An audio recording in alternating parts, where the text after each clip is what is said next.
आज सगळ्यांना इथेच बोलवलं फार्म हाऊसवर. वकिलांची मीटिंग करूया म्हटलं, तर मेळावाच झाला आज. काय हरकत नाही, सगळ्यांची एकदम भेट झाली.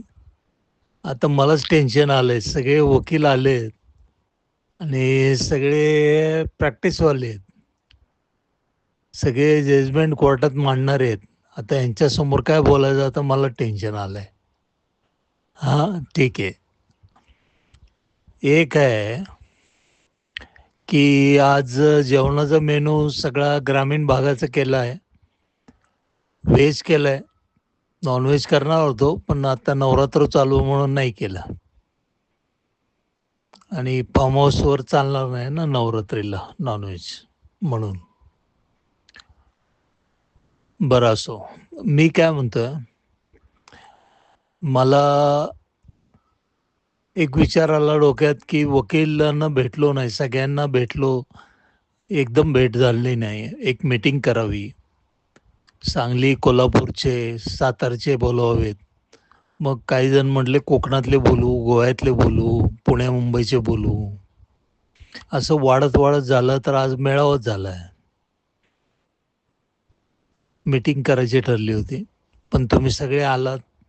हायकोर्ट, सुप्रीम कोर्टात प्रॅक्टिस करणारे आहेत, डिस्ट्रिक्ट कोर्टात आहेत. पण तुम्ही वेळ काढून आलात आजचा दिवस. काही वकिलांना फोन करायचे राहून गेले. काहींचे आज केस महत्त्वाच्या होत्या, त्यामुळे ते आले नाहीत. त्यांचे मेसेज आलेत मला. त्यांना आपण व्हॉइसमेल पाठवून देऊ. तर सगळ्यांचं स्वागत, नमस्कार. तुमचं सहकार्य मला आजपर्यंत लाभलंय. गेले 20-22 वर्ष मी या क्षेत्रात आहे, सामाजिक क्षेत्रात आहे, व्यावसायिक आहे, व्यवसायात आहे.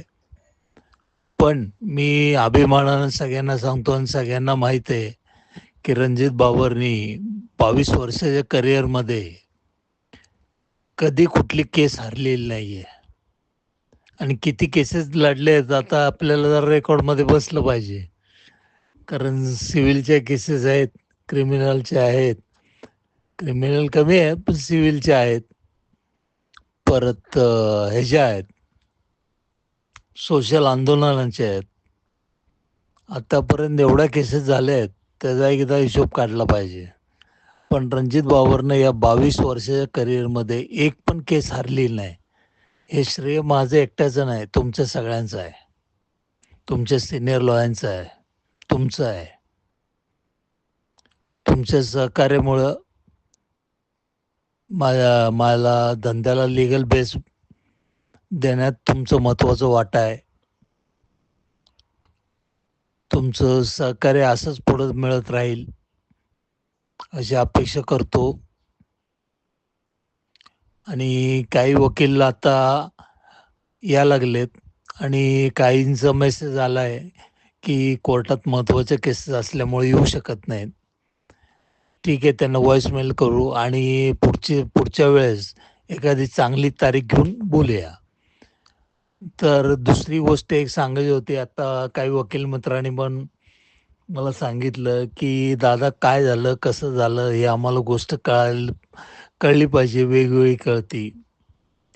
तर झालं काय, की गेले 2 वर्ष झालं जे आजाराचं व्याप लागलं, याचं कारण एकमेव कारण म्हणजे आजचा तिसरा गणपती आहे, त्याच्या अगोदरचे 3 गणपती अगोदर कार्यक्रम होते, मंडळाचे कार्यक्रम, आरत्या. त्या कार्यक्रमाला फिरत होतो. त्यावेळेस माझे पाय दुखत होते म्हणून मी घरी पाय शेकायला ते आपली इलेक्ट्रिकची बॅग असते ती वापरली आणि रात्री पाय ठेवून झोपलो आणि मला झोप लागली. दुसऱ्या नंतर मला जाग आली त्यावेळेस माझ्या पायाला फोड आला आणि ते पळून मला जाग आली. दुसऱ्या दिवशी मला तर पायाला टाचायला फोड आला. पण गणपतीचे कार्यक्रम होते, नंतर नवरात्र त्या ह्याच्यात तसंच फिरलो, हे केलं आणि फोड त्यात फुटला आणि मी मग नंतर पंजावर चालायला लागलो. अलाइनमेंट बघितली आणि नंतर फिजिओ गेलं. फिजिओनी सांगितलं, की बॉडी डिहायड्रेशन व्हायला नको, मग तुम्ही नारळ पाणी प्या. आता नारळ पाणी किती प्या, काय प्या हे सांगितलं नाही. प्या म्हटले नारळ पाणी कितना भी पी सकते हैं. मी आपली गाडी भरून नारळ पाणी घेतलं.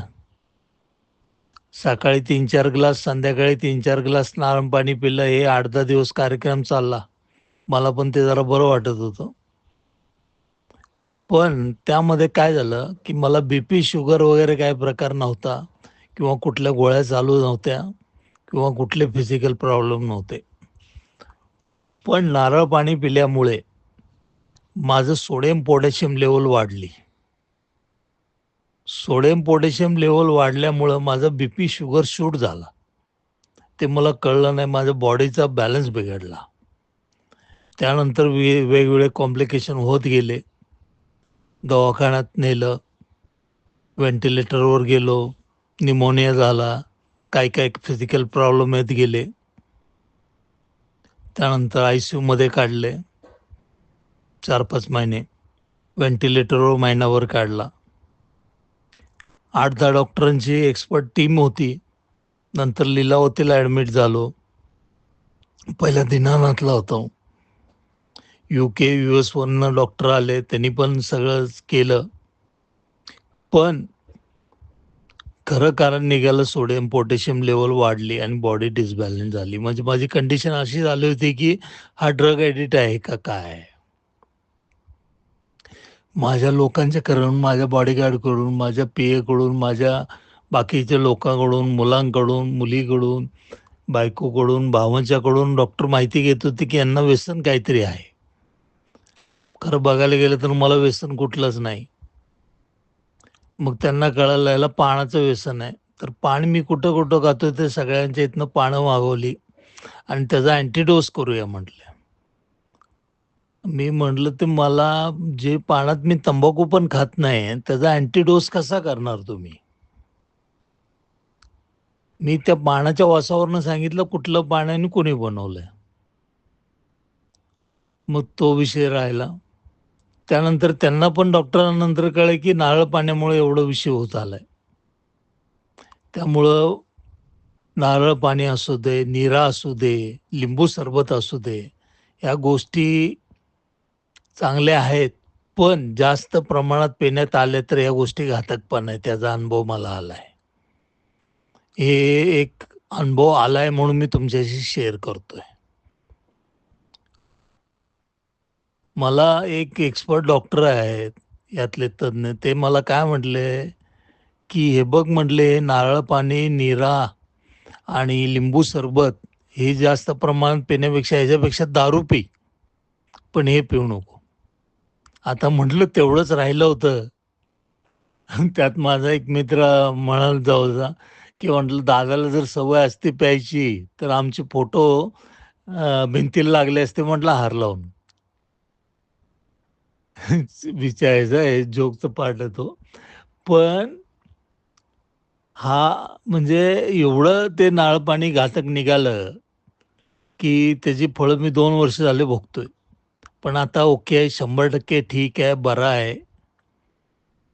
आणि दुसरी गोष्ट अशी आहे, की तुम्ही नारळ पाणी असू द्या, नीरा असू द्या, लिंबू सरबत असू दे, याचं अतिप्रमाणात सेवन करणं टाळा. याचे परिणाम घातक आहेत, हे मी तुम्हाला सांगतो. ही गोष्ट होती. जास्त काही मेजर इश्यू नाहीये मला. अगोदरही नव्हते, आत्ताही नाहीयेत. आता बीपी, शुगर नाहीये. त्यावेळेस होतं त्या पिरियडला ती शूट झाली. सोडियम, पोटॅशियम लेव्हल वाढल्यामुळं. आता मी ओके आहे, 100% ओके आहे. काही प्रॉब्लेम नाही. तुम्ही सगळ्यांनी सांगितलं होतं म्हणून ही गोष्ट मी शेअर केली. तसंच आता एका वकिलाने म्हटलं, "दादा तुम्ही अगोदर पण कधी देवळात इकडं-तिकडं दिसत नव्हते, मठात दिसत नव्हते, आत्ता पण दिसत नाही, आजारी पडल्यावर पण."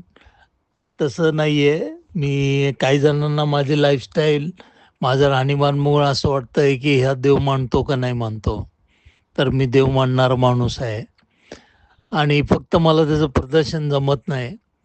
आणि माझी आहे ना कित्येक वर्ष झाली सुरुवात ही सकाळची ब्रह्ममुहूर्तावर होते. मी सकाळी 2:45-3ला उठतो. रात्री 2ला जरी झोपलो तरी आणि गार पाण्यानं माझी अंघोळ असते आणि 3:30च्या आत 3:30 वाजता माझा शंकराला महादेवाच्या पिंडीला अभिषेक असतो सकाळी आणि गार पाण्याने अंघोळ करतो मी. सोवळं घालून आणि तुम्ही माझं त्या लूकमध्ये मला बघितलं, की म्हणाल कुठला महाराज आलाय काय? रणजित बाबर त्या ह्याच्यात नसतो. आता आजारपणामुळे थोडं बंद आहे, सकाळी अंघोळ वगैरे. पण मी त्या टायमिंगला उठतो, अजूनही आजारी असलो तरी. हे मला एक ती सवय आहे. त्यामुळं मी आध्यात्मिक आहे. फक्त मला त्याचं प्रदर्शन जमत नाही, बाकीच्या लोकांसारखं. त्या पण प्रश्नाचं उत्तर दिलं.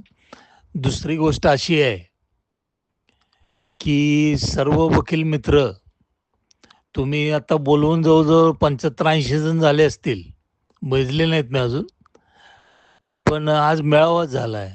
मी मीटिंग करूया म्हटलं, जरा बोलू, पण सगळ्यांनाच बोलवून घेतलं. एक राहिला, एक नाही राहिला.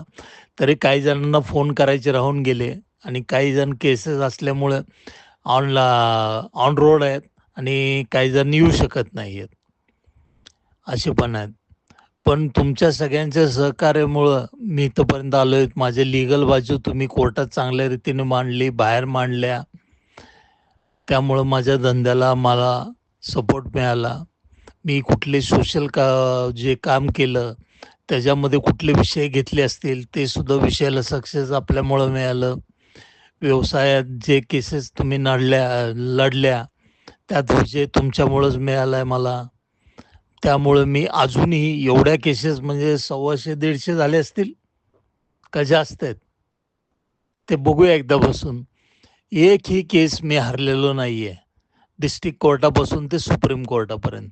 याचं श्रेय मी तुम्हालाच देईन आणि आज जेवल्याशिवाय कोणी जायचं नाहीये आणि ग्रामीण भागाचा मेनू ठेवलाय. व्हेज आहे